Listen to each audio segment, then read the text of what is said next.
Olá, pessoal.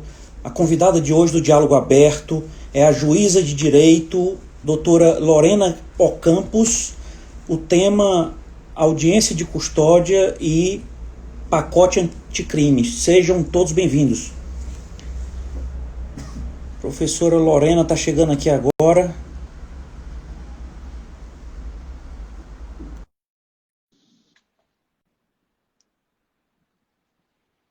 Já enviei o convite. Professora Olá, Lorena Ocampos, boa noite. tudo bem? Boa noite, Rodrigo. Tudo ótimo. Prazer em É estar aqui. prazer também. Para nós que fazemos o diálogo aberto, é uma honra recebê-la. Não, o prazer foi todo meu, é todo meu. Obrigada pelo convite aqui pelo Instagram. Vai ser ótima a nossa conversa. Espero que todos que estejam nos assistindo também gostem bastante do tema que a gente vai conversar aqui hoje. Com certeza. Doutora Lorena, a senhora que fica aí em Brasília, né? Isso. Esse programa Diálogo Aberto foi criado pelo meu pai, saudoso deputado federal Jackson Pereira, e enquanto ele exerceu o mandato de deputado federal em Brasília, eu morei com ele em Brasília, guardo muito boas lembranças aí da cidade. Ai, que maravilha. Não, Brasília, eu sou muito suspeita para falar, na verdade, porque eu nasci em Brasília, fui criada em Brasília, moro em Brasília. Então, assim, eu gosto muito, muito de Brasília, então eu sou muito suspeita. Geralmente as pessoas que vêm de fora para cá estranham muito, né, a estrutura de Brasília, porque tem as quadras, tem tudo. Mas depois que você se acostuma, você vê que a qualidade de vida de Brasília é diferenciada. É muito bom morar aqui, muito bom mesmo. Com certeza. Então, vamos lá. A nossa convidada especial de hoje do Diálogo Aberto é a doutora Lorena Ocampos, né? Ela, juíza de direito substituta no Tribunal de Justiça, no núcleo de audiência de custódia, tomou posse aos 26 anos de idade, né? Foi servidora pública, né? Outros cargos do Tribunal de Justiça do Distrito Federal, e também foi servidora do Ministério da Saúde. Passou em concursos da ANAC e STJ, mestrando em Direito no curso de mestrado acadêmico, área de concentração em Direito Constitucional Penal pelo Instituto Brasiliense de Direito Público de Brasília, especialista em Direito pela União Pioneira de Integração Social, professora das disciplinas de processo penal e sentença criminal. O nosso tema escolhido para a nossa conversa de hoje, não é? Audiência de custódia e pacote anticrime. Não é? Então, assim, para começar aqui, professora Lorena, eu gostaria que você explicasse aí um pouco bem breve, né? Assim, o que é uma audiência de custódia, né? Perfeito. Bom, pessoal, como o Rodrigo falou, eu sou juiz aqui no DF desde 2014, atuo até setembro eu atuei no núcleo de audiência de custódia, agora eu estou num período de férias e afastamento, mas eu fiquei por quase 4 anos e meio nesse núcleo daqui que concentra a realização das audiências de custódia. Basicamente, a gente utiliza essa terminologia da audiência de custódia para aquela apresentação pessoal de quem acabou de ser preso, já ir ao encontro do juiz, em que em uma audiência estarão presentes tanto o órgão acusatório, que é o Ministério Público, quanto a defesa daquele preso, seja exercida por um advogado particular, seja exercida pela Defensoria Pública, em que todos estarão ali reunidos, nós vamos ouvir aquele preso, nós vamos ali verificar todos os dados, ver se está tudo certinho com o que consta no auto de prisão em flagrante. Nós vamos conferir também como que foi o momento que ele foi preso, se houve algum ato de abuso, algum ato de agressão. Nós vamos ler também todo aquele auto de prisão em flagrante que nos foi remetido para ver se aquela prisão ocorreu de uma forma regular. E caso ela tenha ocorrido de uma forma legal, se estava dentro das possibilidades de prisão, se ele precisa continuar preso ou se ele pode responder a um eventual processo em liberdade solto. Então, nós temos esse Instituto da Audiência de Custódia que a temática, ela tem a correlação com o pacote anticrime, que foi essa nova lei que alterou o Código de Processo Penal, que entrou em vigor em janeiro desse ano de 2020, porque foi pela Lei 13.964 que a audiência de custódia foi formalmente incluída dentro do nosso Código de Processo Civil. Mas como, até pelo meu argumento, pela minha demonstração aqui, vocês podem perceber que ela já ocorria anteriormente, tanto que eu falei que eu já estava há 4 anos e meio fazendo a audiência de custódia, porque nós fazemos desde 2015. Porque a obrigatoriedade na sua realização, em que pese tenha sido muito positiva, né, a inserção do Instituto dentro do Código de Processo Penal, nós já realizávamos, porque nós somos signatários de algumas legislações, tratados e convenções internacionais, como o Pacto São José da Costa Rica, que é a Convenção Americana de Direitos Humanos, e o Pacto Internacional de Direitos Civis e Políticos. Nós já somos signatários há muitos anos, desde 1992, e nesses tratados internacionais prevêem a necessidade de que alguém que seja preso, qualquer pessoa que seja sem demora encaminhada à autoridade competente para analisar aquela situação, em que no Brasil a autoridade competente é o juiz, por conta da nossa legislação interna, então teria que ser encaminhado sem demora para que logo se analisasse a situação do preso. Então nós começamos a fazer a audiência de custódia. Muito se criticou, à época, essa terminologia, porque mais se encaixaria, e muitos ministros do STF falaram isso na época, mais se encaixaria a terminologia de audiência de apresentação. Eu estou apresentando para uma audiência alguém que foi preso. No entanto, a terminologia que ficou convencional, clássica, que ficou pública, foi a audiência de custódia. E aí acabou sendo inserida essa nomenclatura dentro do Código de Processo Penal. Por que que criticam? Porque parece que é uma audiência para custodiar e não uma audiência para se decidir, uma apresentação para se decidir sobre a prisão. Então, alguns criticam a terminologia, mas agora já era, assim, né? A gente já usa audiência de custódia mesmo. Então, basicamente é isso. Uma apresentação pessoal a todos os integrantes, Ministério Público, Defesa, Magistrado, para a gente decidir o que, que vai acontecer com aquele preso. Se ele está preso legalmente, regularmente, ou, e se tiver preso regularmente, se ele precisa continuar preso ou se ele pode ser colocado em liberdade. É basicamente, em linhas gerais, isso. Ok. Doutora Lorena, eu quero avisar aqui para os seguidores que estão nos acompanhando, pode enviar perguntas aqui para a professora Lorena. O tema escolhido de hoje foi audiência de custódia e pacote anticrime. Pode enviar perguntas aqui, pessoal. Já chegou aqui a primeira pergunta, doutora Lorena, do seguidor aqui, Arthur Castro, ele perguntando a sua opinião sobre o juiz de garantia. O que acontece? O que a gente não pode confundir? Nós tivemos a inserção também pelo pacote anticrime da figura do juiz das garantias. Então, se a gente abrir hoje o Código de Processo Penal, do nosso artigo 3º-A até o 3º-F, nós temos lá, do juiz de garantias.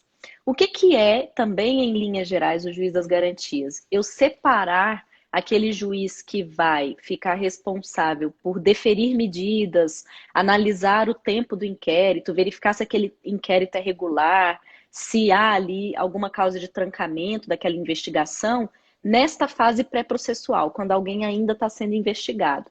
E o juiz que efetivamente vai julgar, o juiz que efetivamente vai fazer a audiência para ouvir vítima, testemunha, fazer interrogatório e proferir a sentença, vai ter que ser um juiz diferente do que esse que atuou numa fase pré-processual, na fase ainda da investigação.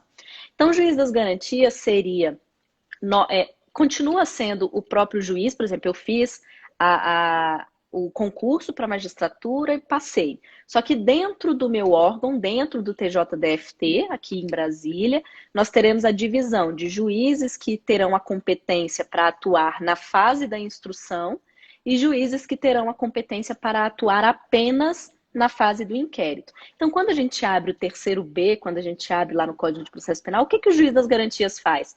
Por exemplo, se o delegado precisa de um mandado de busca e apreensão para entrar na casa de alguém, se um delegado precisa prender alguém ainda na fase da investigação, tudo isso vai ser analisado pelo juiz das garantias, o juiz da fase do inquérito policial. Audiência de custódia se refere à prisão em flagrante, em que eu preciso decidir se a pessoa presa em flagrante vai continuar em flagrante ou não, se esse ou não, o juiz das garantias, na função de fazer a audiência de custódia na situação da prisão em flagrante, é do juiz das garantias.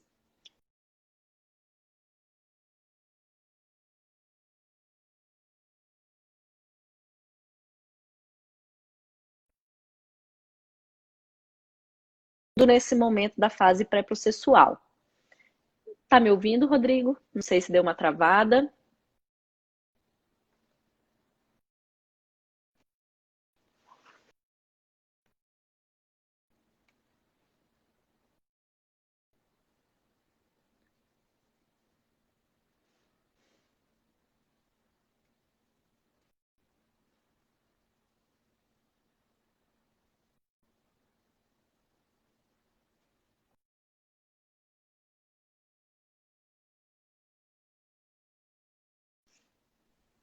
Professora, está me ouvindo? Oi, tô aqui. Oi. Tô Pronto, agora aqui. voltou, Uhum. agora voltou, agora voltou. Agora voltou. Tá me Tá, ouvindo? tava perguntando se tinha dado uma travada. Pronto. Tá, o Rodrigo, você ouviu a minha explicação? Ouvi, Então, aí ouvi. isso foi do juiz das garantias. Aí ele perguntou qual a minha opinião. Sim, É. eu sou favorável ao juiz das garantias, uma vez que nós temos essa questão, principalmente com a questão do sistema acusatório, da gente fazer uma divisão de funções mesmo, entre aquele juiz que efetivamente vai instruir o processo e o juiz que vai decidir. Quando aqui é uma estrutura própria, quando eu tenho uma estrutura própria aqui no Distrito Federal, em que eu tenho um núcleo que se faz a audiência de custódia, eu já acabo sendo uma juíza diferente daquele que vai julgar o processo, porque aqui hoje, quando eu faço a custódia, eu, após realizar a audiência, eu remeto esse auto de prisão em flagrante para a vara que irá instruir o processo posteriormente. Mas na estrutura do juiz das garantias, a gente vai ter uma ampliação dessas funções no momento pré-processual apenas para esse juiz incumbido de analisar questões antes da denúncia, antes do oferecimento da queixa-crime. Agora, doutora, você vê como positivo o juiz de garantias? Então, Sim, sim, mas assim, positivo, a né? gente tem que ter muita atenção, porque essa questão ainda vai ser decidida pelo STF, para ver se o juiz das garantias é constitucional ao nosso ordenamento, porque essa estruturação de juízes diferentes entre fase pré-processual e processual, isso já existe em outros países. Mas isso está suspenso, nem chegou a entrar em vigor, nós não temos na prática essa estruturação do juiz das garantias.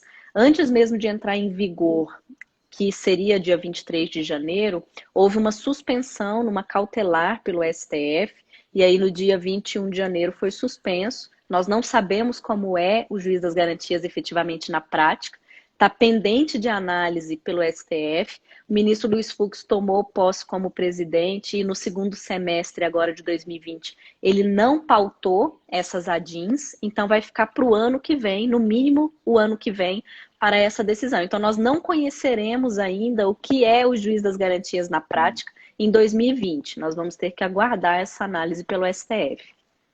Ok. Agradecer aqui a audiência, aqui, professora Ana Salazar, lá da Itália.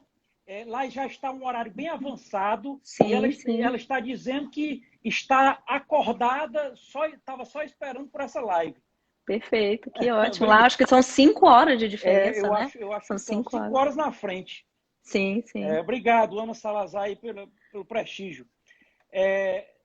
Doutora Lorena, obtenção de prova através de WhatsApp é considerada prova ilícita? Então, Rodrigo, essa foi perguntas, né, que chegaram. O É. que que a gente tem? Essa questão da obtenção da prova pelo WhatsApp depende qual vai ser o momento e como que ela vai ser obtida. O que o STJ já decidiu a respeito disso? Se eu tiver uma situação de prisão em flagrante, como nós estamos tratando aqui, no momento da prisão em flagrante, o delegado, por exemplo, e os agentes de polícia, eles podem até apreender, né, levar para a delegacia o que estiver ali com a pessoa presa. Então, vamos supor que o João está praticando o delito de tráfico de drogas. No momento que ele foi preso, ele estava portando a droga, portando um celular, portando dinheiro, tudo ali com ele. Isso tudo vai ser encaminhado para a delegacia, mas a situação de flagrante, por si só, não autoriza que o delegado entre no WhatsApp, porque nós temos o sigilo dos dados, e isso inclusive se encontra na Constituição Federal. Então, numa situação de flagrância assim, o que o delegado vai fazer? Ele já tem o celular, ele vai manter o celular apreendido e vai fazer um pedido para o juiz com competência para análise daquela situação, para que o juiz defira que o delegado entre no WhatsApp do preso. E aí, se for deferido, ele pode entrar tranquilamente. Outra situação que a gente vê muito na prática também, aí já é do mandado de busca e apreensão. Então, vamos supor que o José está praticando tráfico de drogas, mas a gente sabe que a casa dele é um ponto de tráfico de drogas, que lá na casa ele comanda o tráfico pelo telefone, por computador, né, acorda ali com os clientes a respeito da distribuição das drogas. E aí o delegado, fazendo essa investigação, pediu para o juiz para que ele expedisse um mandado de busca e apreensão para ele ir na casa do José. Aí já é uma situação diferente, porque a partir do momento que o juiz autorizar que o delegado vá na casa do José para apreender tudo que lá tem a relação com o tráfico de drogas, o aparelho celular vai estar incluído. E aí o delegado vai poder acessar o WhatsApp e os outros dados que constam do celular. Então, depende muito de como ocorreu a apreensão do celular para que o delegado possa ou não entrar e verificar esses dados, para ver se vai ter uma autorização judicial para quebrar o sigilo ou se já foi dada anteriormente uma autorização judicial para que se entre no WhatsApp. Certo. Doutora Lorena, então, se vamos dizer que tem uma autorização judicial lá para você ver lá alguma prova no WhatsApp. E se tenha um encontro fortuito de provas. Você vai lá para investigar um crime e acaba encontrando outro. Como é que fica, professora? E aí, mais uma vez, aí tem que ver se houve essa autorização. Se tiver essa autorização, a jurisprudência ela já permite esse encontro fortuito, né?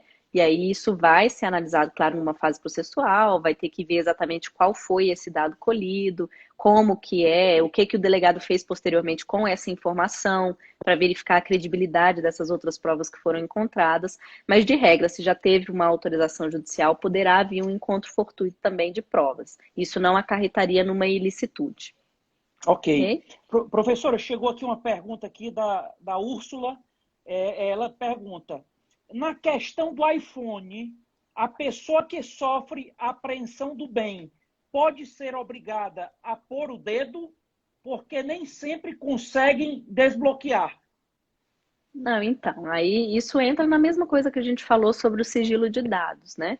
Por que teria interesse em desbloquear o celular? É exatamente para ver o e-mail, para ver o WhatsApp, para ver o Telegram, outros meios de comunicação, para ver o que a pessoa, com quem que a pessoa estava se comunicando.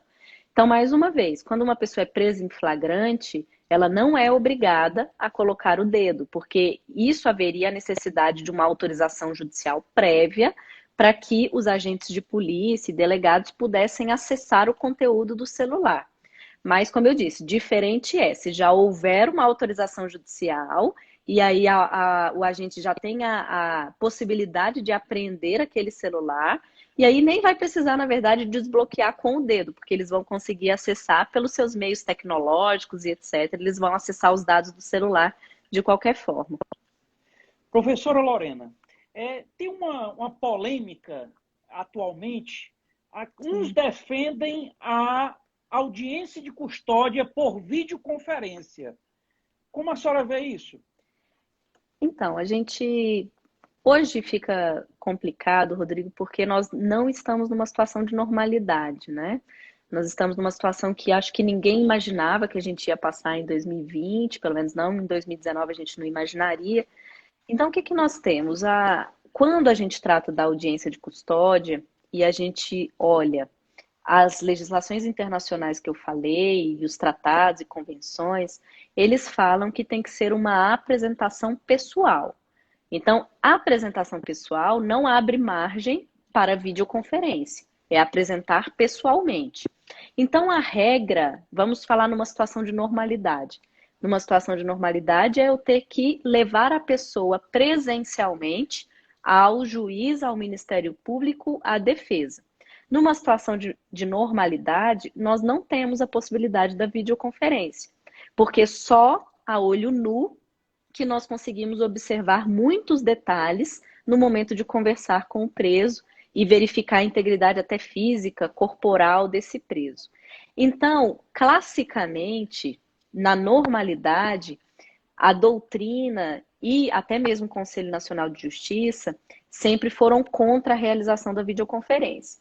Se nossos espectadores jogarem hoje no Google audiência de custódia por videoconferência, a maior parte dos resultados da pesquisa na situação de normalidade vai ser contra. Parecer técnico do Conselho Nacional de Justiça contra, doutrina pesada sendo contra, dizendo que o que realmente abarca a humanização do procedimento, que é a apresentação, tem que ser presencial.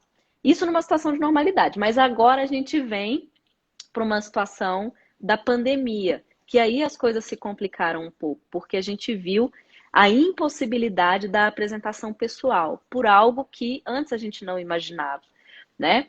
E, por exemplo, aqui no Distrito Federal nós suspendemos a apresentação pessoal e assim foi na maioria dos estados desde o dia 17 de março. Então a gente já está indo aí para, já estamos indo para outubro, ou seja, nós já estamos há muitos meses, né? Vamos completar 7 meses sem realizar a apresentação pessoal. Então, essa discussão da videoconferência, ela se tornou ainda mais intensa, porque ela retornou nesse período de pandemia. Muitos dizendo, poxa, mas nem agora, em que eu não consigo fazer presencial, por que eu não faço pela videoconferência para ser um meio termo?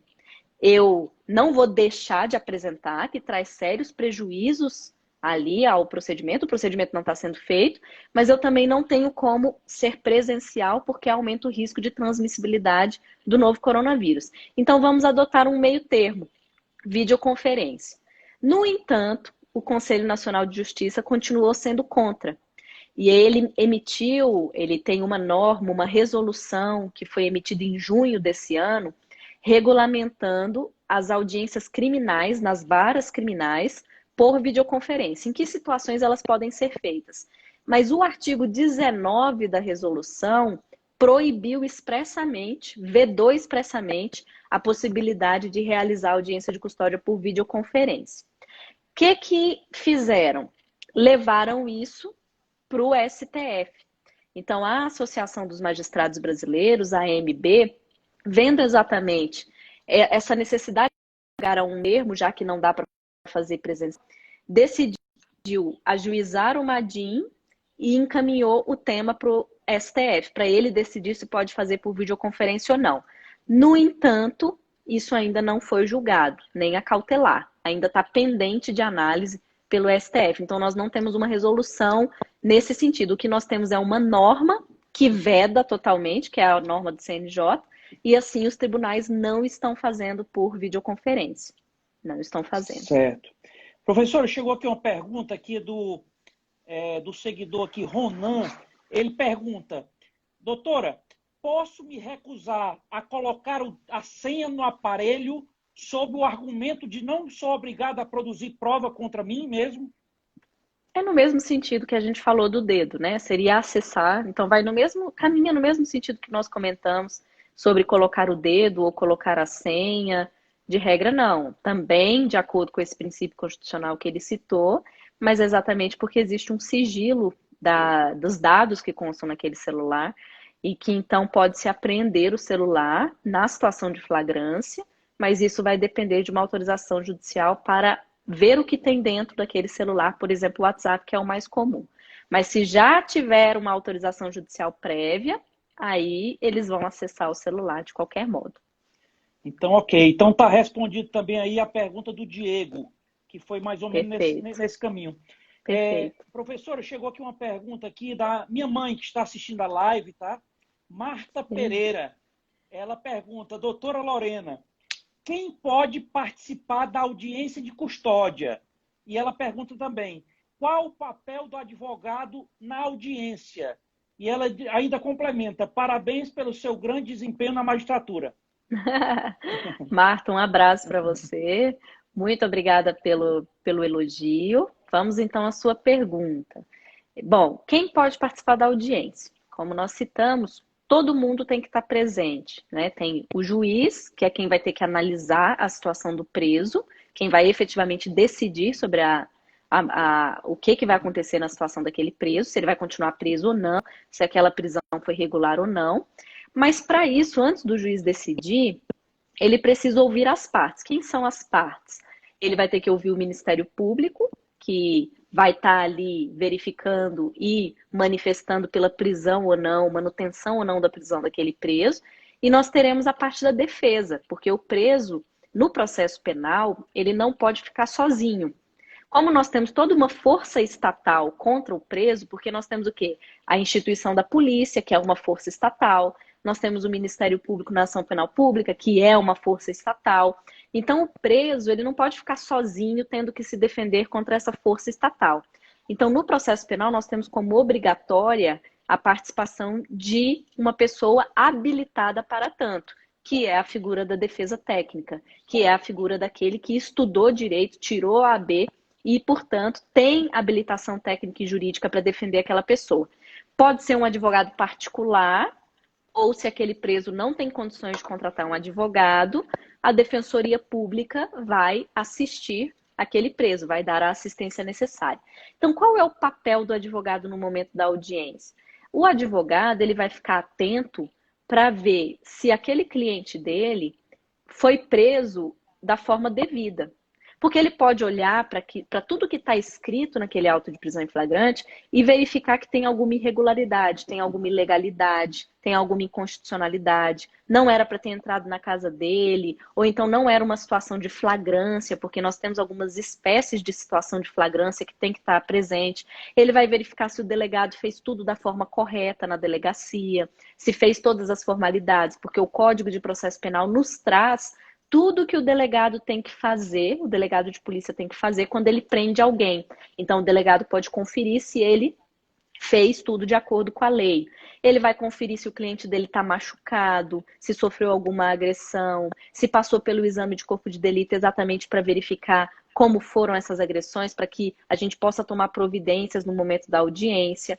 E o advogado vai tentar também pleitear a soltura. Mesmo que aquele auto de prisão em flagrante esteja todo regular, o advogado, no momento posterior, vai tentar que o cliente dele responda em liberdade. Então, vai falar, olha, eu estou pedindo aqui a liberdade dele por conta disso, disso, disso, e vai usar a jurisprudência, usar a argumentação jurídica, usar o que ele estuda, usar as condições pessoais daquele que está preso para conseguir convencer o juiz de soltar e que ele fique solto aguardando o julgamento do processo. Que aí pode ser que ele cumpra algumas condições também.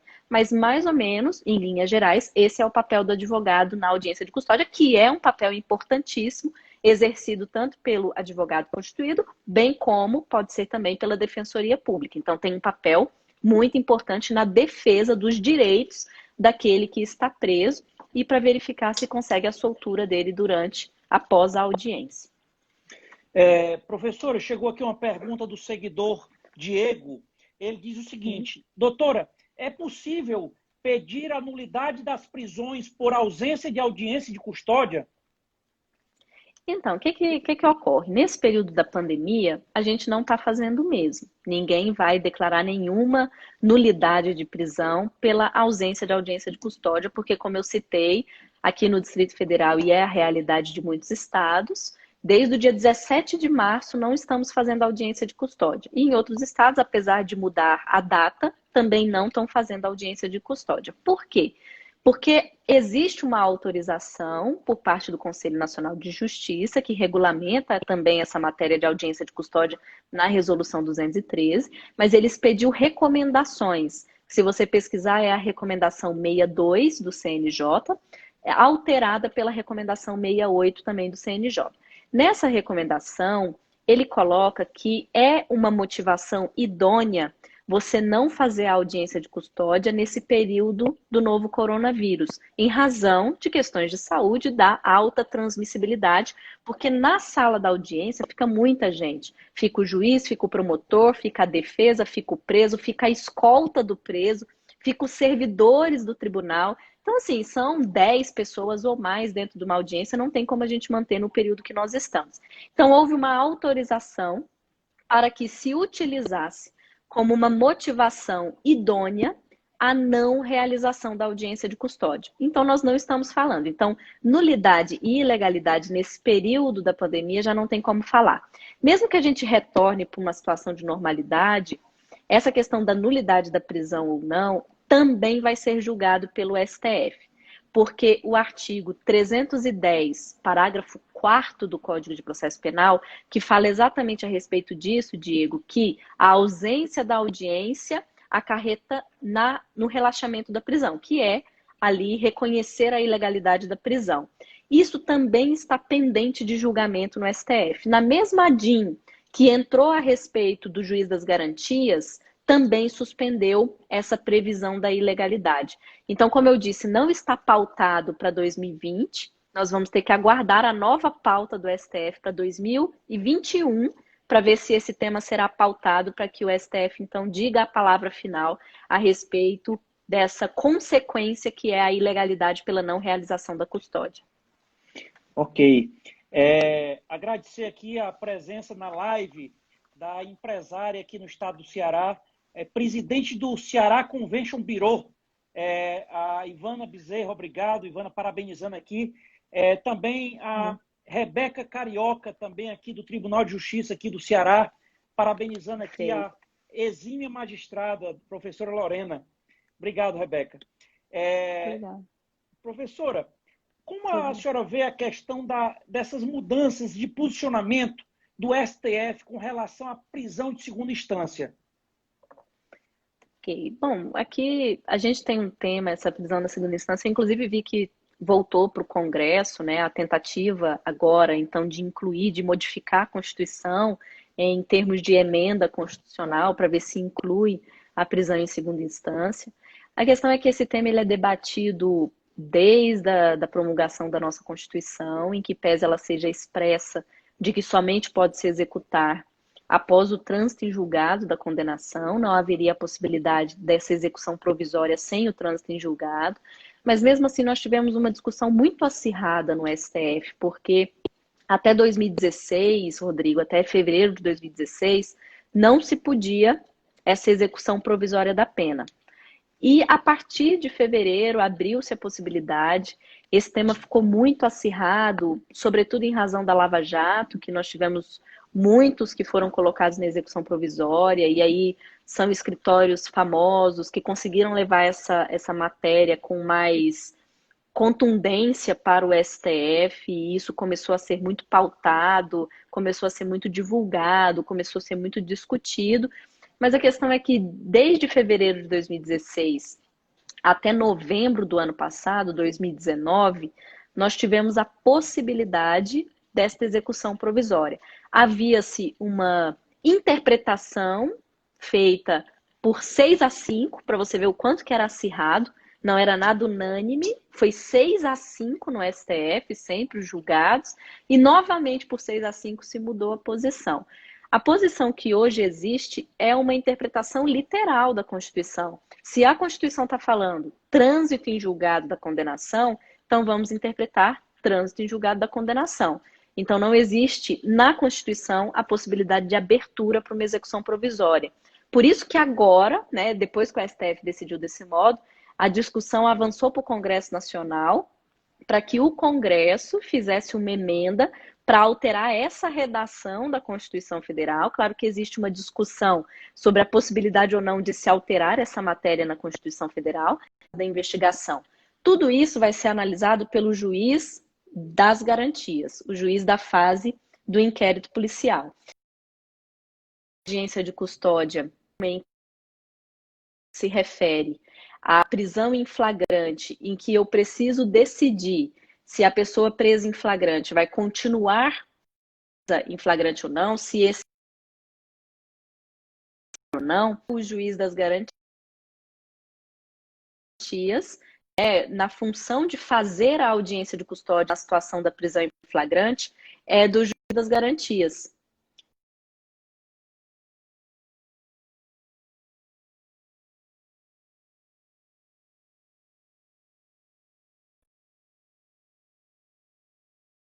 Nesse momento da fase pré-processual.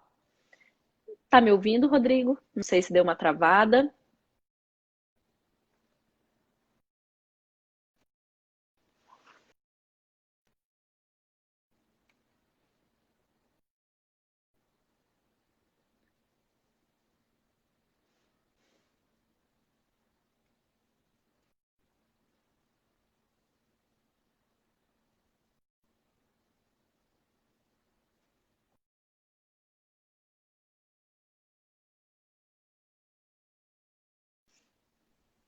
Professora, está me ouvindo?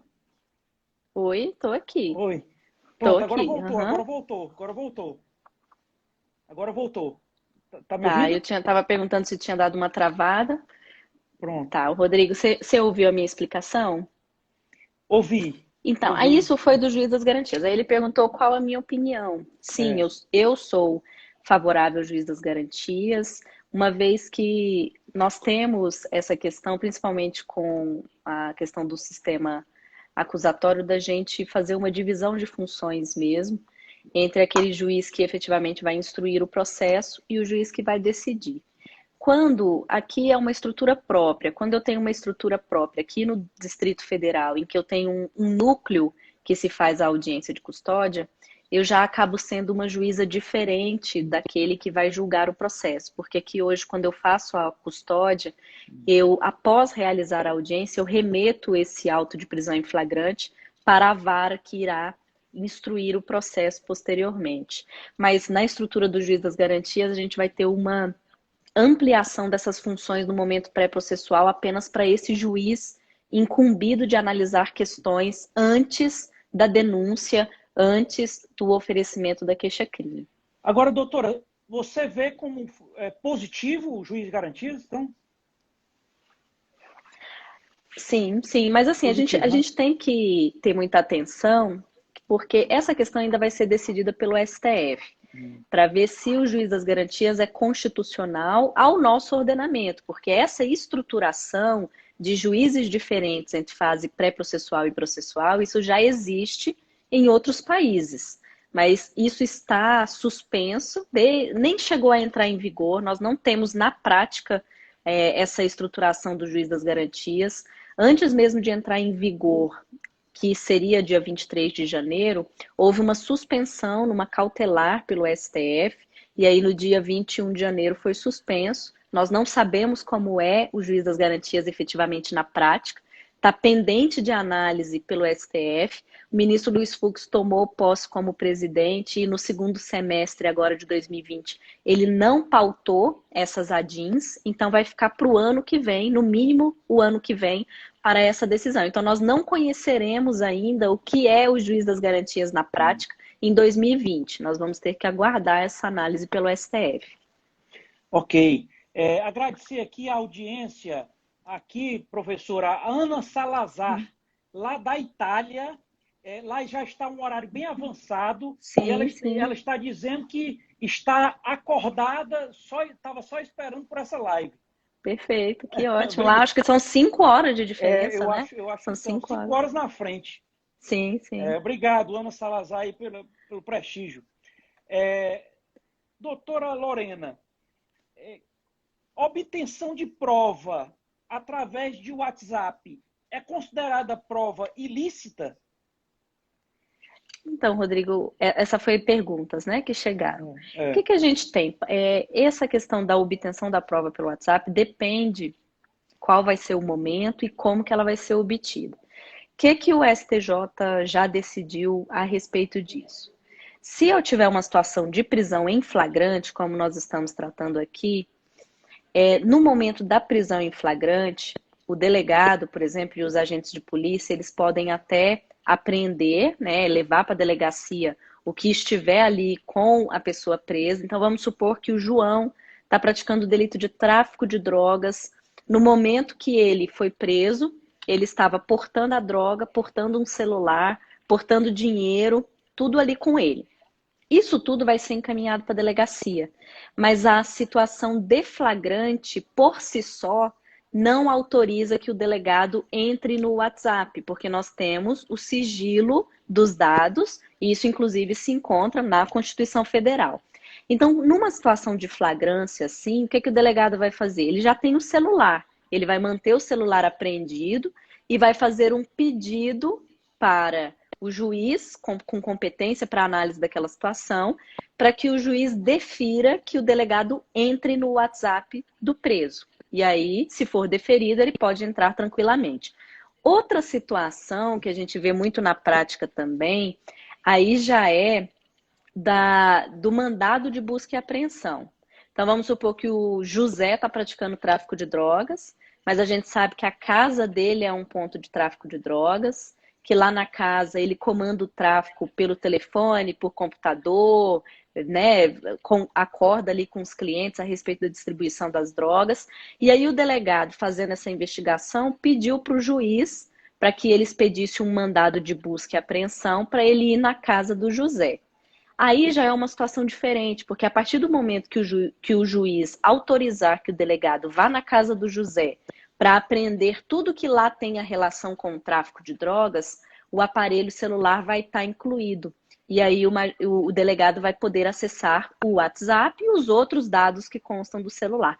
Então depende muito de como ocorreu a apreensão do celular para que o delegado possa ou não entrar e verificar esses dados para ver se vai ter uma autorização judicial para quebrar o sigilo ou se já foi dada anteriormente uma autorização judicial para que se entre no WhatsApp. certo. Doutora Lorena, então, se vamos dizer que tem uma autorização judicial lá para Uhum, você ver lá alguma prova no WhatsApp. sim. E se tenha um encontro fortuito de provas. Você vai lá para investigar um crime e acaba encontrando outro. Como é que fica, professora? E aí, mais uma vez, aí tem que ver se houve essa autorização, se tiver essa autorização, a jurisprudência ela já permite esse encontro fortuito, né?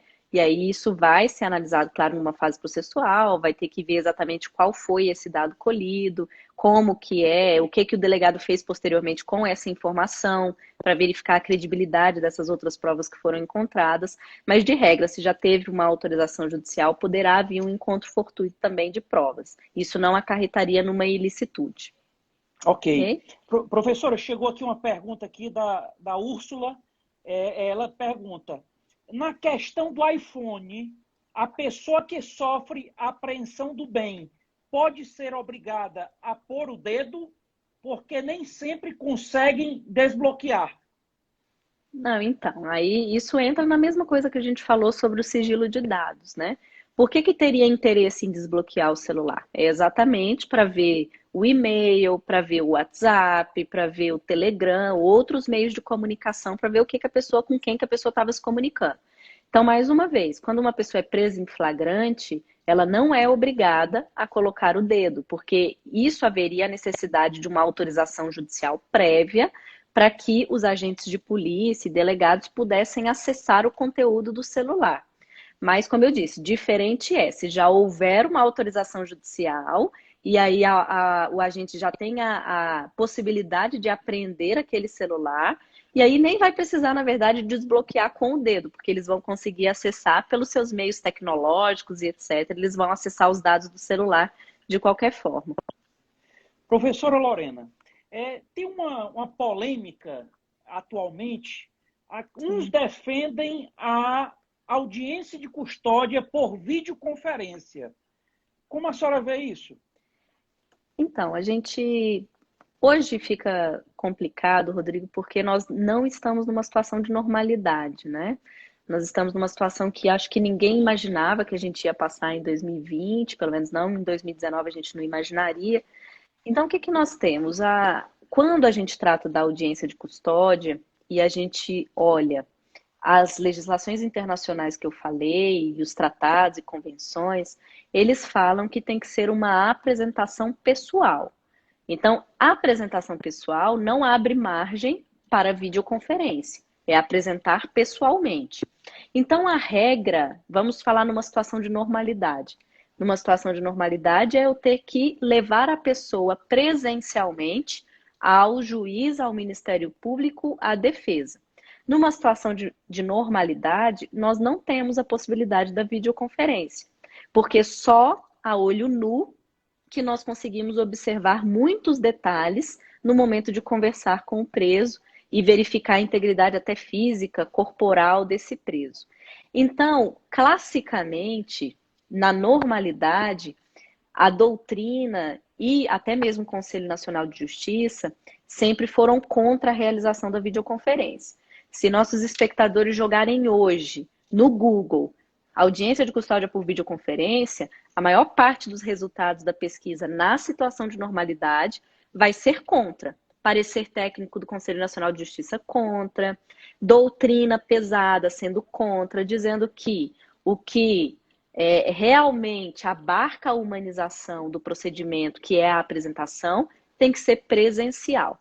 Isso numa situação de normalidade, mas agora a gente vem para uma situação da pandemia, que aí as coisas se complicaram um pouco, porque a gente viu a impossibilidade da apresentação pessoal, por algo que antes a gente não imaginava, né? E, por exemplo, aqui no Distrito Federal nós suspendemos a apresentação pessoal e assim foi na maioria dos estados desde o dia 17 de março. Então a gente já está indo aí já estamos indo para outubro, ou seja, nós já estamos há muitos meses, né? Vamos completar 7 meses sem realizar a apresentação pessoal. Então, essa discussão da videoconferência, ela se tornou ainda mais intensa, porque ela retornou nesse período de pandemia. Muitos dizendo, poxa, mas nem agora, em que eu não consigo fazer presencial, por que eu não faço pela videoconferência para ser um meio termo? Eu não vou deixar de apresentar, que traz sérios prejuízos ali ao procedimento, o procedimento não está sendo feito, mas eu também não tenho como ser presencial porque aumenta o risco de transmissibilidade do novo coronavírus. Então vamos adotar um meio termo, videoconferência. No entanto, o Conselho Nacional de Justiça continuou sendo contra.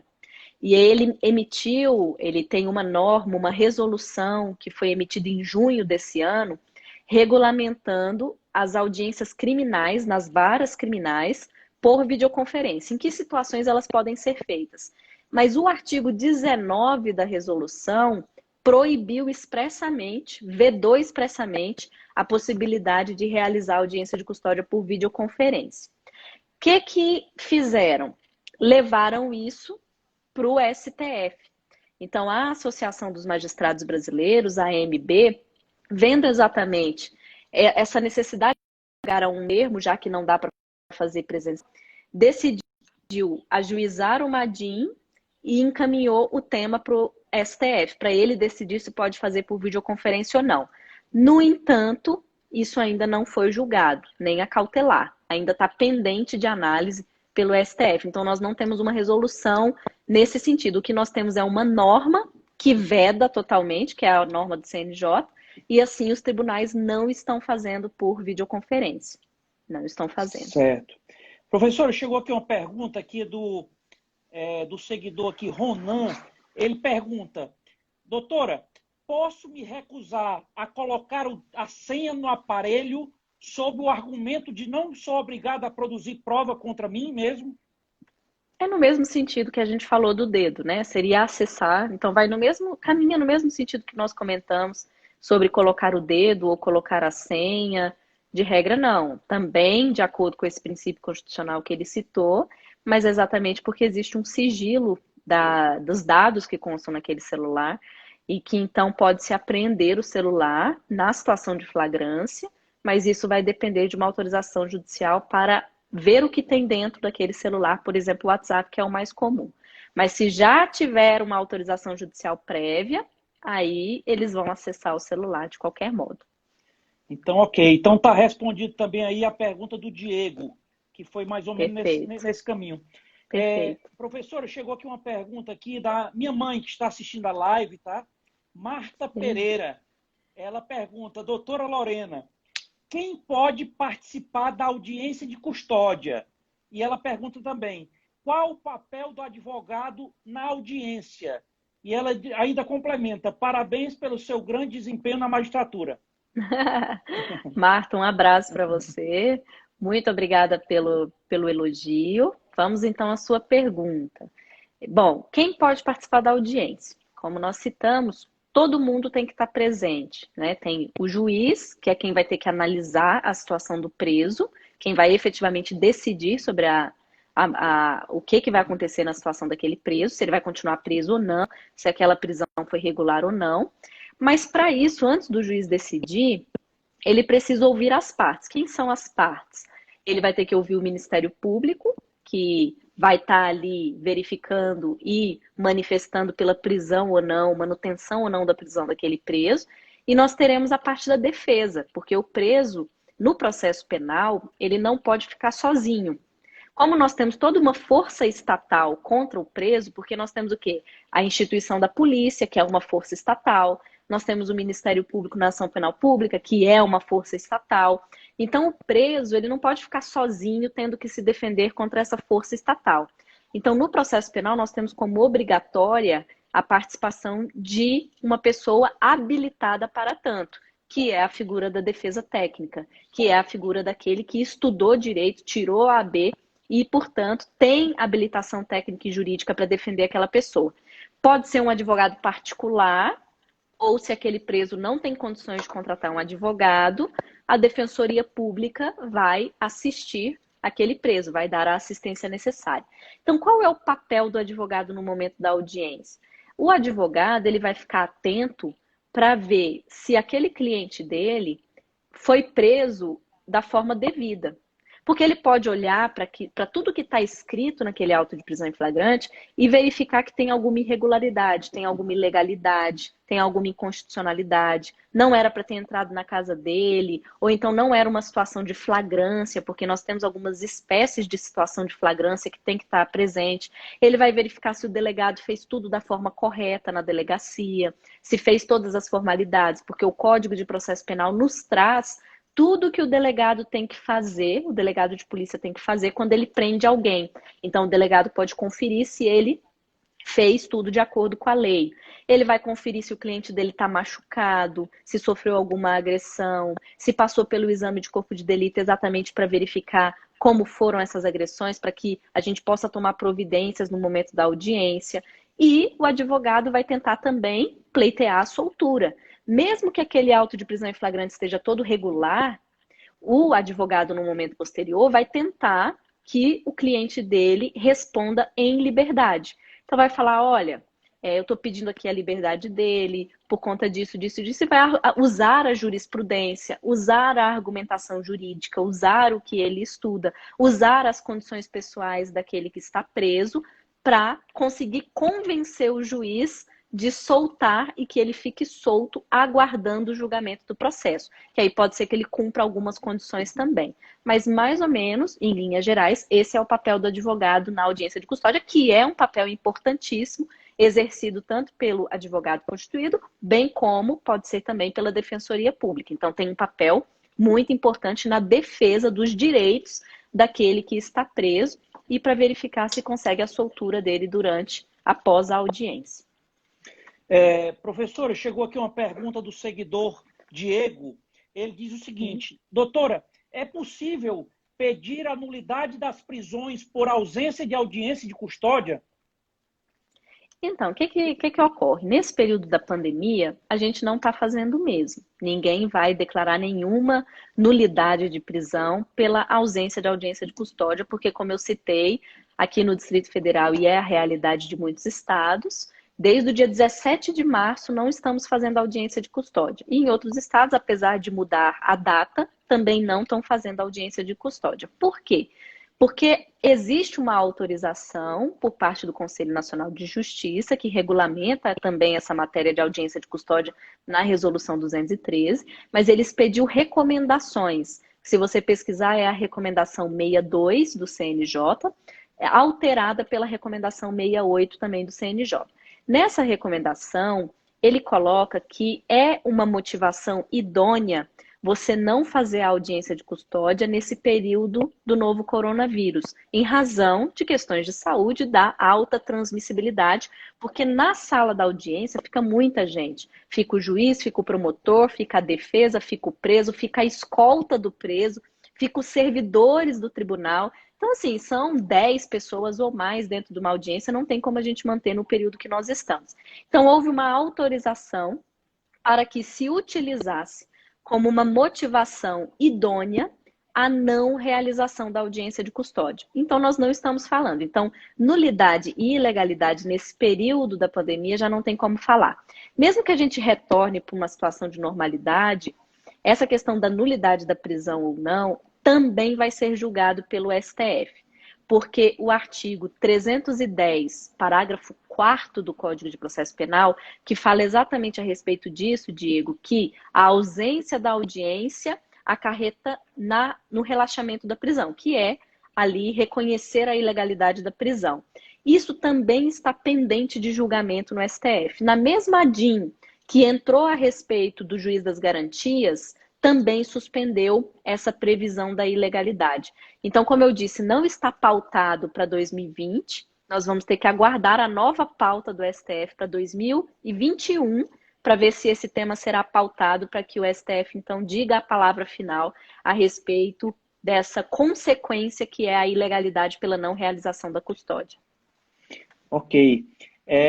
Agradecer aqui a presença na live da empresária aqui no estado do Ceará, presidente do Ceará Convention Bureau, a Ivana Bezerra. Obrigado, Ivana, parabenizando aqui.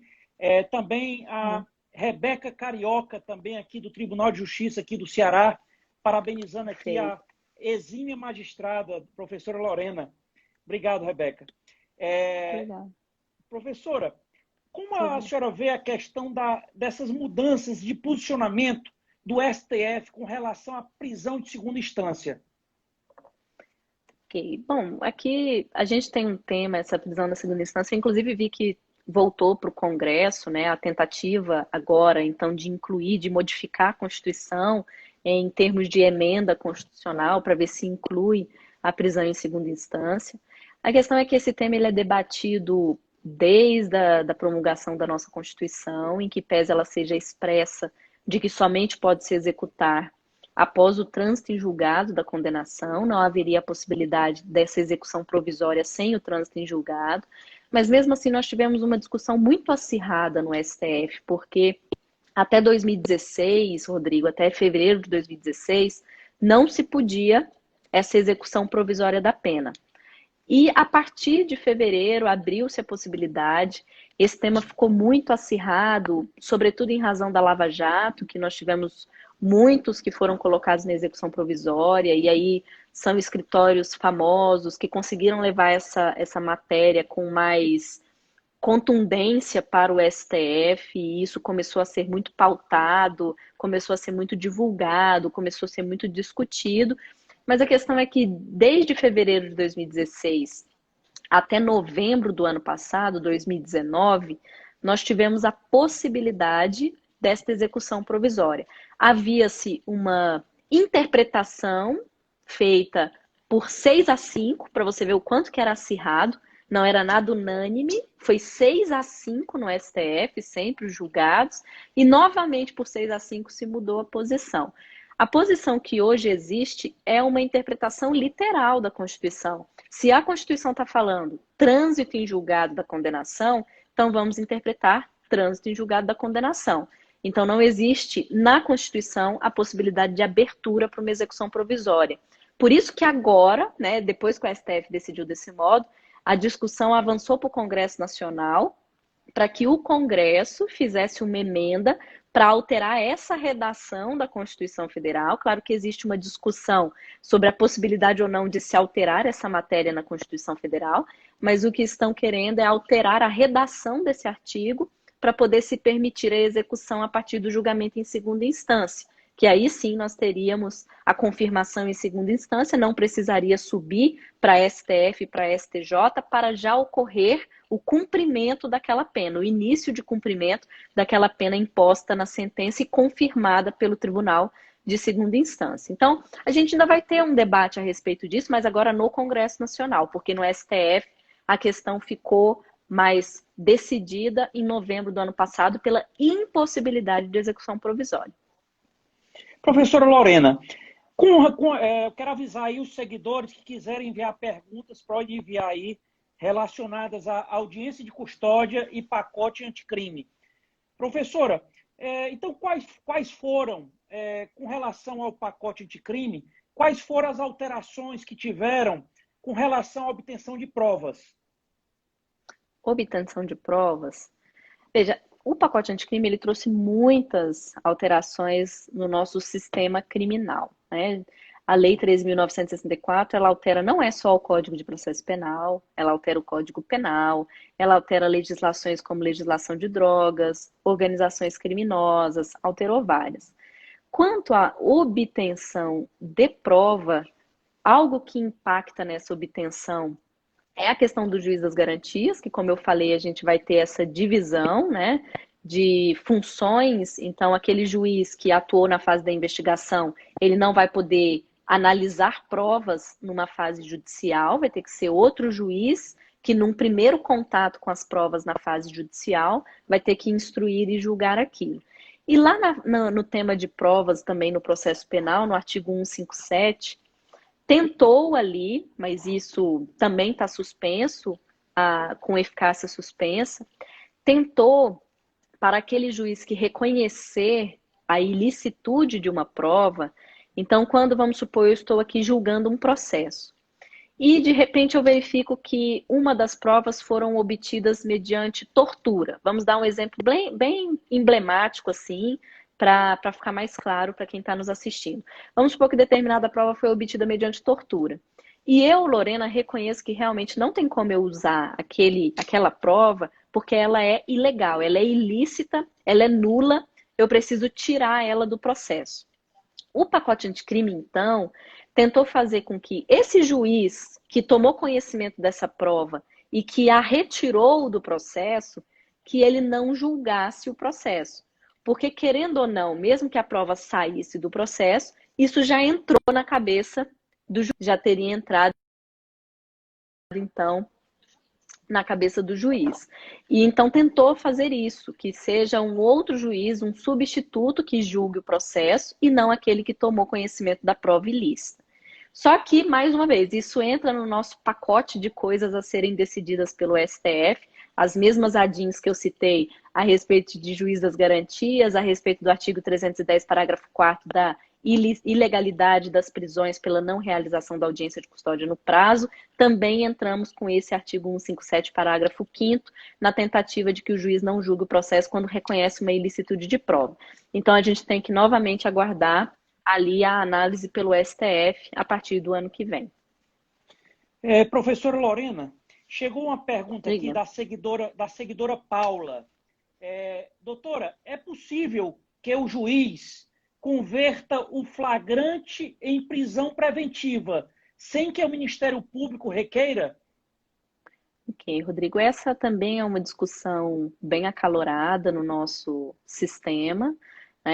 A discussão ficou ainda mais acirrada novamente após o pacote anticrime, porque nós já temos desde a Constituição Federal o sistema acusatório. No entanto, a gente discutia a aplicação desse sistema acusatório, os limites desse sistema acusatório, se é um sistema acusatório puro, se é um sistema que permite que o juiz haja de ofício em determinadas situações.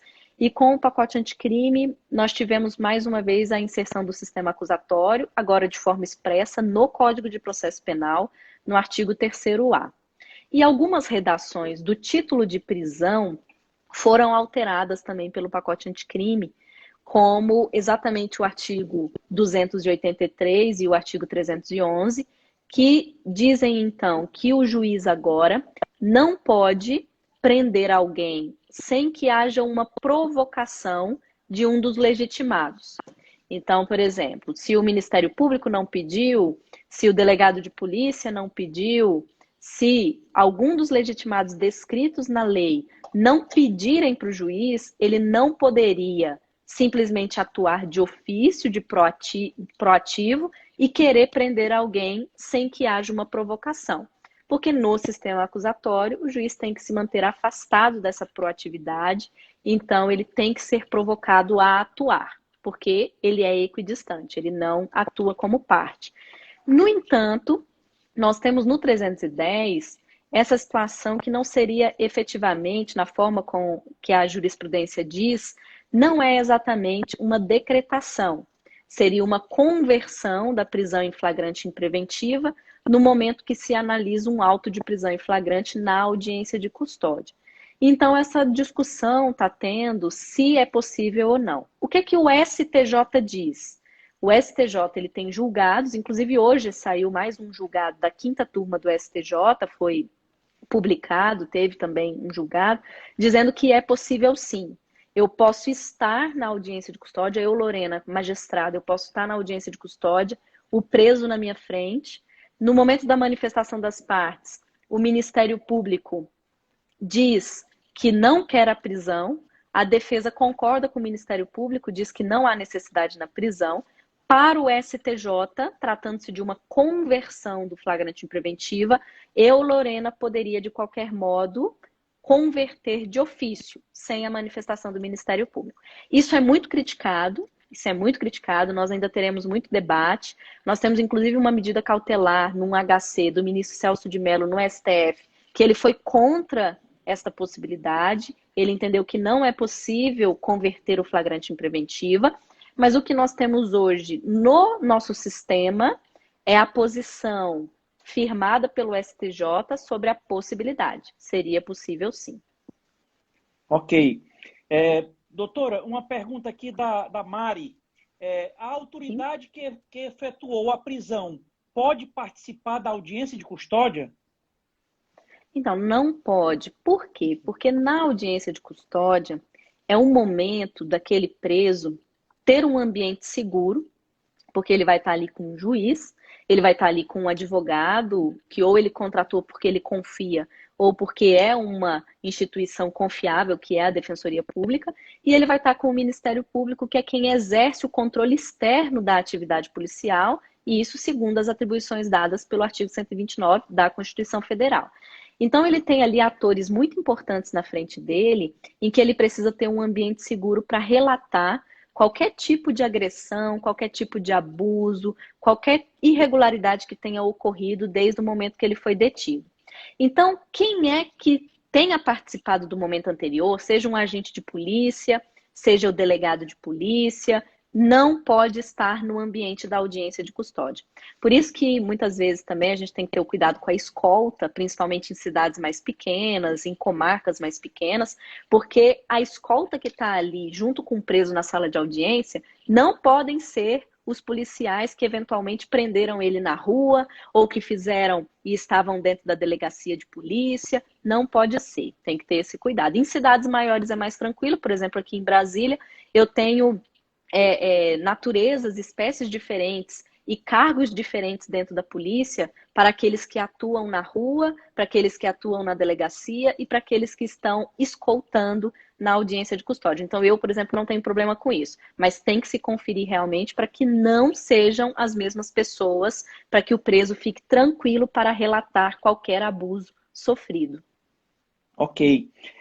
Tem duas perguntas iguais aqui, do Alex e da Luana, perguntando se a live vai ficar salva. Eu quero responder aqui que a live vai ficar salva aqui no Diálogo Ponto Aberto, né? Quem não Perfeito. assistiu toda, vai lá, assiste a parte que não assistiu, encaminha para quem tem interesse, que vale a pena. É uma live aqui maravilhosa aqui com a doutora Lorena. Uma pergunta aqui do Eliton. Doutora Lorena, este seu entendimento também se estende ao trancamento de inquérito de ofício? Então, trancar inquérito de ofício, o magistrado pode. Ele pode, inclusive, conceder HCs de ofício. Então, o magistrado, quando ele verifica que, por exemplo, não era para existir aquela investigação, que ela é totalmente ilícita, ele pode sim trancar. Isso, inclusive, a gente pode até tirar de forma expressa do próprio Código de Processo Penal, quando traz as previsões explícitas do rol de atribuições do juiz das garantias, por exemplo, lá está descrito que ele também vai atuar no sentido de trancar inquéritos policiais, porque ele tem que garantir a regularidade daquelas investigações que são feitas. Então, o magistrado, quanto a trancamento de inquérito, ele pode sim atuar de ofício, agiria como se fosse um HC de ofício, mas também nada impede que o próprio advogado, tentando, entre com um HC para trancamento do inquérito policial ou requeira isso ao juiz para que tranque, para que termine aquela investigação. Ok. Agradecer a presença aqui na live do secretário de Turismo da nossa famosa praia de Jericoacoara, aqui no Ceará. Obrigado, Ricardo, pela presença. Maravilhosa, Jericoacoara. Você conhece, doutora? Conhece, não? Conheço, Jericoacoara, conheço. Oi, Ricardo. Obrigado pela presença. A Paula está perguntando, doutora, há um discurso de que a polícia prende e a justiça solta. O que a senhora tem a dizer sobre isso? Quais os critérios para que uma pessoa presa em flagrante tenha direito à liberdade provisória? Perfeito. Bom, esse discurso ele acabou ficando muito conhecido. A polícia muitas vezes fica um pouco chateada pelo pouco tempo em que ele realiza a lavratura de um auto de prisão em flagrante e logo após existe eventualmente uma soltura no momento da audiência de custódia. Mas isso é do nosso sistema. A gente tem que compreender que cada instituição ela tem as suas atribuições. A polícia, ela tem uma determinada atribuição, que é garantir a nossa segurança, que é ali, verificando uma situação de prisão, tomar as providências na forma da lei. Ela tem o dever de lavrar o auto de prisão em flagrante, ela tem o dever de encaminhar a pessoa para o juiz, ela tem o dever de encaminhar o auto de prisão em flagrante, então é uma atribuição. Quando isso chega na mão do juiz, o juiz ele já tem outras atribuições, o exercício da função dele já é diverso. Então, o juiz, ele também não é parte, ele não está ali em benefício ou em prejuízo do preso. Ele tem a legislação ao seu dispor para, de acordo com a legislação, decidir sobre a situação do preso. Então, o juiz ele tem o dever de ver o quê? Se o preso está ali da forma devida ou não, se aconteceu alguma coisa que não era para ele estar ali, se aconteceu alguma ilegalidade, e o juiz tem que agir na forma da lei. Então, é outro pensamento do que aquele exercido para se garantir a segurança pública, para atuar no combate do crime, que são as funções da polícia. O juiz ele não tem esta função. Claro que ele se preocupa, né, em como vai garantir, como que vai tratar a situação do preso. A gente tem que compreender um segundo ponto sobre essa questão da polícia prende, a justiça solta, que no nosso sistema a regra é a soltura, a gente não pode esquecer disso. A regra não é a pessoa permanecer presa até o julgamento, ou permanecer, necessariamente todo mundo tem que ficar preso até ser julgado. Muito pelo contrário. Nós temos que nos lembrar que existe um princípio base, fundamental, um princípio pilar da nossa Constituição Federal, que é a presunção de inocência. Por isso que quando vem a legislação, ela nos diz que a regra é eu soltar, a exceção é eu prender. Então, para o magistrado prender é diferente do que a polícia. A polícia, se tem alguém que praticou um crime, ela tem que lavrar o auto de prisão em flagrante. Ela está ali nas suas atribuições. Para o juiz, para ele manter a pessoa presa, é somente a título de exceção. E o juiz tem que abrir o Código de Processo Penal, tem que ler os requisitos sobre prisão, tem que ler os pressupostos sobre prisão e apenas se estiverem todos preenchidos é que o juiz vai prender preventivamente. Se não estiver, ele vai usar a regra, que é soltar a pessoa e a pessoa vai ficar solta aguardando o julgamento. Nesse ponto, eu sempre gosto de fazer também uma observação, quando a gente fala da polícia prende, a justiça solta, porque quando se fala também que a justiça solta, a justiça ela não solta sem condições a serem cumpridas. Muita gente acha assim, porque ele foi solto, ele vai ficar livre, leve e solto, ele não vai precisar responder a nada, ele não tem que cumprir mais nada. Não é assim. Quando a pessoa é solta e ainda vai responder a um processo, ela tem várias obrigações a serem cumpridas. Ela precisa manter o endereço dela atualizado para sempre ser localizada, ela precisa ir na audiência quando for chamada, ela precisa responder ao processo. Além disso, mesmo na soltura, na concessão da liberdade provisória, nós podemos impor condições complementares. Então, nós temos lá no 319 do Código de Processo Penal uma série de condições que o juiz pode colocar. Desde uma proibição que ele viaje e saia da comarca, uma proibição que ele volte no lugar que praticou o crime, uma proibição que ele fale com alguém, uma proibição que ele saia de casa no período noturno, até uma condição mais grave, que é, por exemplo, o uso da tornozeleira eletrônica, que acaba ficando mais conhecido também, que é a pessoa ser solta, mas ficar usando aquele equipamento preso ao tornozelo dela. Então, não é porque foi solto, não é porque a justiça soltou, que também a pessoa está livre para fazer o que ela quiser e vai poder cometer novos crimes, nada disso. Ela tem obrigações e obrigações também complementares podem ser impostas na soltura, mesmo assim. O Alex fez uma pergunta aqui agora, com relação, que você já respondeu, professora, que é com relação à ilegalidade da prisão com a inexistência da audiência de custódia. Então, Alex, quando terminar a live aqui, você pode assistir a live aí novamente, que a professora já respondeu essa pergunta. Isso. Você vai ver, Alex, que agora na situação da pandemia, não tem como a gente falar em ilegalidade pela não realização da custódia, porque realmente há uma autorização para que ninguém realize. Então, eu citei o exemplo do Distrito Federal, que desde o dia 17 de março não está se fazendo audiência de custódia.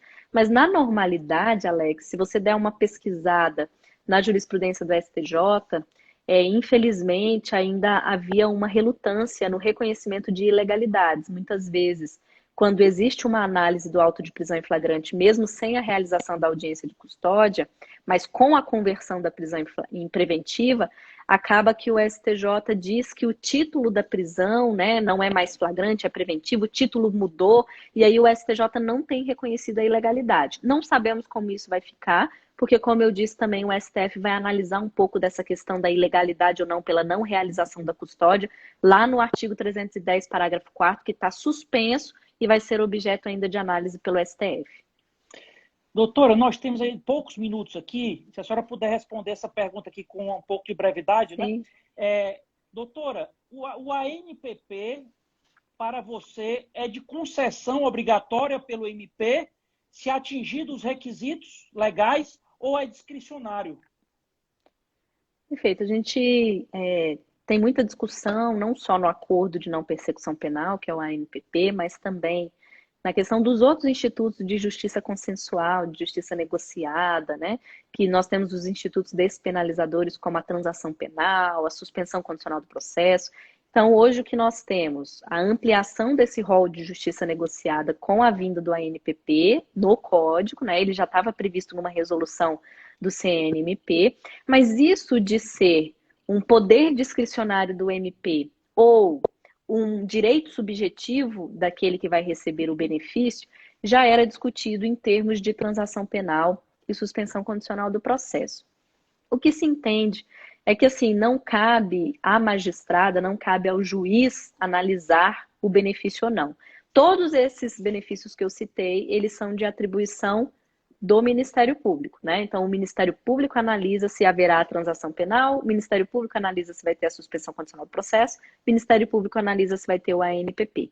O que a legislação prevê é que se o juiz verificar que era o caso, que aí entra na pergunta, o juiz achou que era o caso, sim, da suspensão condicional do processo. e o Ministério Público não ofereceu. O que o juiz pode fazer? Nós temos uma súmula, no caso da suspensão condicional do processo, que é a súmula 696 do STF, que diz que o juiz vai remeter para o órgão superior do Ministério Público para que esse órgão analise se é para oferecer ou não o benefício, já que o membro do MP não quis oferecer. Então, o juiz pode fazer essa fiscalização. Como a NPP é um novo instituto despenalizador que traz o mesmo sentido, né, da suspensão condicional do processo, então o juiz ele também pode fiscalizar essa questão da concessão ou não do benefício. Isso porque também, muita atenção, aqui só uma complementação, o novo artigo 28 do Código de Processo Penal, que retira esse tipo de controle judicial, né? Nós temos a retirada do controle judicial no arquivamento, e isso pode se discutir a retirada do controle judicial em institutos despenalizadores como os que eu citei. Esse artigo também está com eficácia suspensa. Nós não sabemos ainda como vai ser aplicado na prática sem um controle judicial. Mas o que nós temos hoje, falando de hoje, quando essa live está sendo feita, é a aplicação da súmula 696, que pode ser estendida ao acordo de não persecução penal. Ok? É isso aí. Faltam aqui 4 minutos para encerrar nossa live. Quando completa 1 hora, corta. Né? Ele corta de uma vez. Esse é o mais desesperador. Ainda tinha algumas perguntas aqui. Eu quero agradecer a todos que participaram aí. Infelizmente, as outras perguntas não deu tempo para fazer, tá? Sim. Mas, assim, eu quero pedir aí para vocês que estão acompanhando, né? Para quem não segue ainda a professora Lorena Ocampos, vai lá, acima da sua tela aí, tem lá, clica, segue a professora. Ela tem excelente conteúdo lá, que eu sempre acompanho e recomendo. E também, obrigada, quem não segue o Diálogo Ponto Aberto, eu peço para seguir, acompanhar toda a nossa programação de lives, com muito conteúdo, tá? É sempre importante a participação de vocês, com perguntas, comentários, é muito importante. Então, vamos seguir aí e acompanhar toda a nossa programação. A nossa próxima live está agendada para quarta-feira, diretamente com os Estados Unidos, lá com a cidade de Boston. Uma brasileira que faz sucesso lá nos Estados Unidos vai estar conosco quarta-feira, às 18 horas, tá? Horário de Brasília. Sejam todos bem-vindos. Então, perfeito. Professora Lorena, faltam aqui 3 minutos. Então, agradecer a sua gentileza, parabenizar aí pelo seu grande trabalho, tá? E as suas considerações finais, por gentileza. Rodrigo, muito obrigada pelo convite, mais uma vez. Eu falo com todo mundo quando vai fazer live que isso foi um lado muito positivo da pandemia, da gente ficar em casa, aproximou todo mundo do Instagram, né? Para você ver, você está aí no estado de Ceará, eu no Distrito Federal, e nós estamos aqui hoje conversando. Então, muito obrigada mesmo por ter me convidado, é sempre um prazer. Eu tenho feito muitas lives, eu estou achando excelente conversar com pessoas de outras cidades, com outras culturas, podendo levar também esse conhecimento a respeito do Código de Processo Penal, do pacote anticrime, da audiência de custódia. Então, eu que agradeço a oportunidade de estar aqui à noite com vocês. Muito obrigada mesmo. E eu fico aberta também a outros convites. Caso você queira que a gente converse posteriormente, eu estou à disposição. Obrigado. Doutora Lorena, e fica o convite, tá? Para vir a Fortaleza, ao Ceará, aqui. Obrigada. Desfrutar das nossas praias, nosso sol. Tá? E quando vier, nos avise. Tá ótimo. Obrigada. Agradecer a todo mundo também que assistiu a gente. Pessoal, muito obrigada por ter assistido, por ter feito perguntas. Teve muita participação, né? A gente recebeu perguntas tanto na caixinha quanto aqui nos comentários. Então, é isso que faz também a nossa live ficar mais interativa, porque a gente possa realmente sanar a dúvida de quem está nos assistindo. Com certeza. Obrigado, Rosane, aqui parabenizando pela live. Diego, Karine Lucena, Alex Costa, Gigi, obrigado, Anne Caroline, Lai Liz, obrigado, Vini Mar, obrigado, Doinha, obrigado, enfim, Otávio, obrigado, tanta gente boa aqui que eu gostaria de ler todo mundo aqui que, assim, que abrilhantaram, a Regi Vieira, Fernandinha Alves, obrigado, Rebeca Carioca, Nadine Scalazans, obrigado, Nadine. Enfim, todos que abrilhantaram aqui a nossa conversa, contribuíram Muito de bom. forma excelente, excelentes perguntas, né, doutora? Assim, a Sim. participação deles. Aqui, as nossas lives são assim, são interativas realmente, os seguidores participam com perguntas, enfim. Simone, obrigado, Simone. Newton, advogado, todos parabenizando aqui